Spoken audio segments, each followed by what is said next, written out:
Halo pemirsa GPR TV dari Sabang sampai Merauke, dari Miangas hingga Pulau Rote. Bertemu lagi bersama saya Mona Azari Desak dalam program Kominfo Newsroom.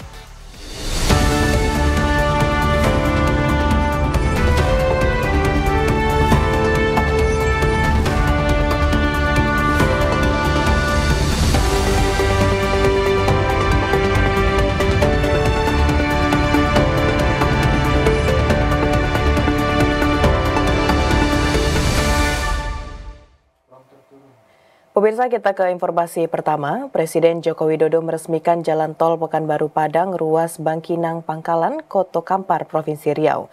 Presiden berpesan kepada kepala daerah agar jalan tol yang sudah selesai dapat disambungkan ke kawasan-kawasan produktif seperti pertanian hingga pariwisata.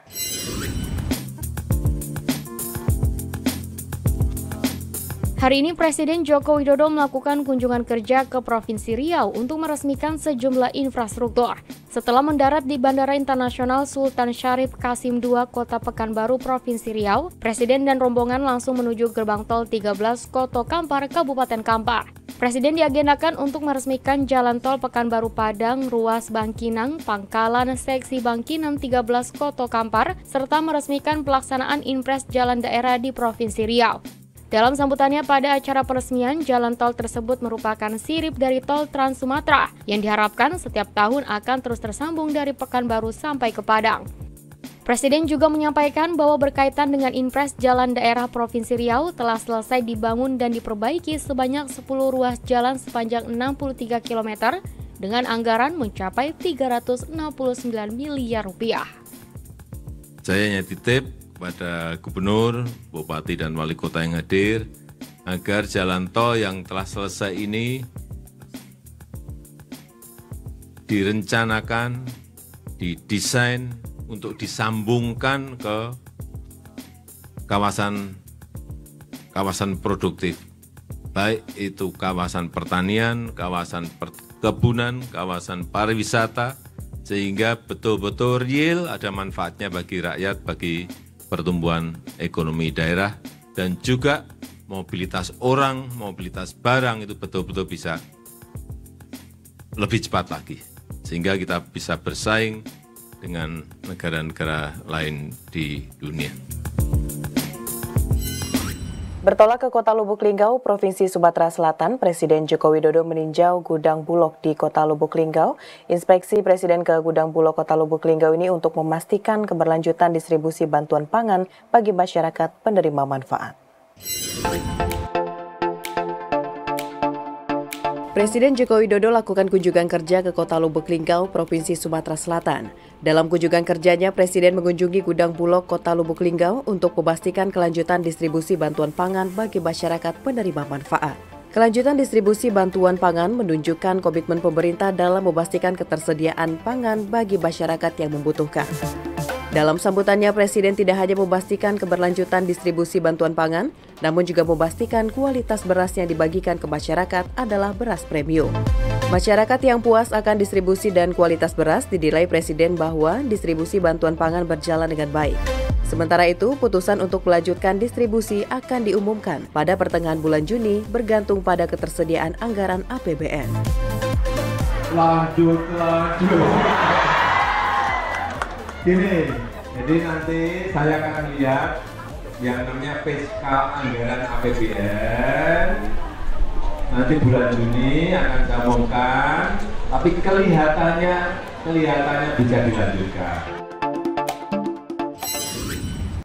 Beralih ke informasi lainnya pemirsa, PT Kereta Api Indonesia membuat kebijakan baru mengenai pengembalian dana atau refund dana pembatalan tiket karena kereta api menjadi lebih singkat, yakni selama 7 hari. Ketentuan ini akan berlaku pada tanggal 1 Juni 2024. PT Kereta Api Indonesia mempercepat proses pengembalian atau refund dana pembelian tiket kereta api antar kota.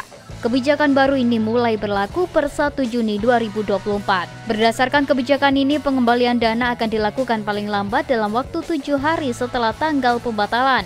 Sebelumnya, batas waktu pengembalian bea tiket yang dibatalkan atas permintaan penumpang yaitu 30 hingga 45 hari.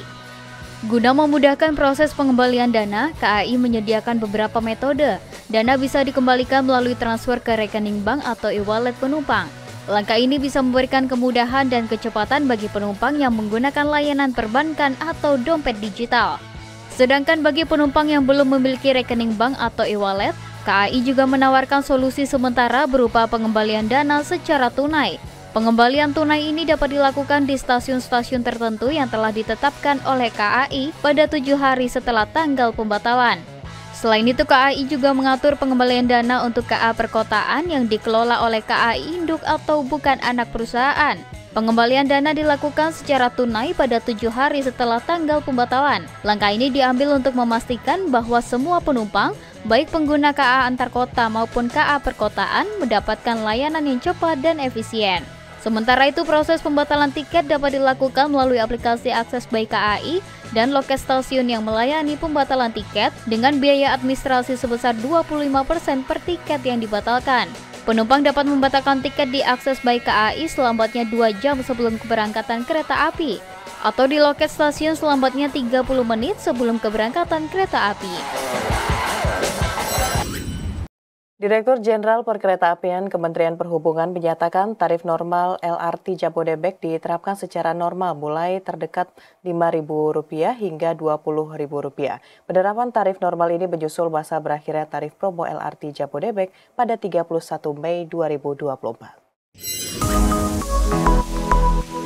Mengakhiri masa berlaku tarif promo LRT Jabodebek yang telah berlangsung sejak 22 Oktober 2023 hingga 31 Mei 2024. Mulai 1 Juni 2024, tarif LRT Jabodebek akan mulai normal. Direktorat Jenderal Perkeretaapian Kementerian Perhubungan menyatakan tarif normal LRT Jabodebek diterapkan secara normal mulai terdekat Rp5.000 hingga Rp20.000. Ketetapan tersebut sesuai dengan keputusan Menteri Perhubungan nomor KM 67 tahun 2023. Keputusan ini diambil berdasarkan minat dan antusiasme masyarakat yang cukup tinggi terhadap penggunaan LRT Jabodebek. Hal itu tercermin lebih dari 11 juta orang yang menikmati layanan LRT Jabodebek sejak beroperasi pada Agustus 2023 hingga 28 Mei 2024.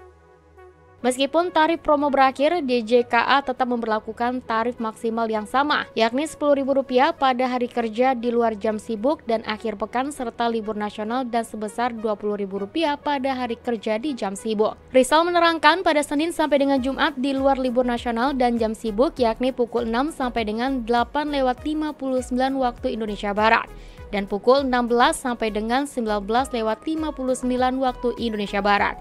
Untuk lintasan pertama, 1 km dikenakan tarif sebesar Rp5.000. Kemudian setiap 1 km berikutnya akan dikenakan Rp700 dan sampai tarif maksimal yakni Rp20.000. Sementara itu untuk angkutan di akhir pekan Sabtu, Minggu hingga libur nasional untuk 1 km pertama sebesar Rp5.000, lalu 1 km berikutnya dikenakan tarif Rp700 dan tarif maksimal sebesar Rp10.000. Pemirsa, usai jeda pariwara, kami akan kembali dengan informasi lainnya. Tetaplah bersama Kominfo Newsroom.